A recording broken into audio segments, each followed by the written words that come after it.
Mozilla Firefox has removed Do Not Track feature support. Here's what it means for your privacy. So they've removed DNT, which is a setting from the Firefox browser, and you can actually find it in pretty much every other browser.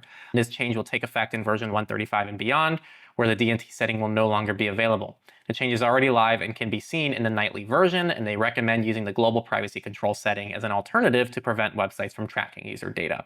From what I've been able to tell, GPC is kind of an upgraded V2 almost of Do Not Track. So it sounds like they're just retiring DNT for GPC. I actually don't have a problem with this. Oh, okay. I was ready for you to have a problem with this. No, and it's funny because I did see somebody on Mastodon who was like super critical of this. Like, oh, of course they're telling everybody to use their GPC thing that they came up with. They didn't. Yeah, it was like a whole group of people, right? It wasn't just them. GPC is like a global standard, and I think Brave actually had it before them, if I'm not mistaken. Well, I know there were like a bunch of companies that were pushing it, like DuckDuckGo, Mozilla, Brave.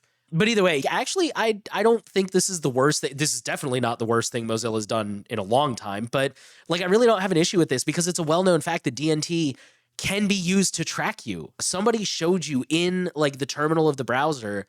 They did like a screen capture and they showed you that if you don't have DNT on, there's no little thing in the header. I could be using my words wrong and I apologize for people who know what I'm talking about. But like the information that your browser sends to the website, there's nothing there for that particular slot. But as soon as you turn DNT on, there's a new flag that says DNT equals 1. So now you stand out. That's another thing that can be used to fingerprint you.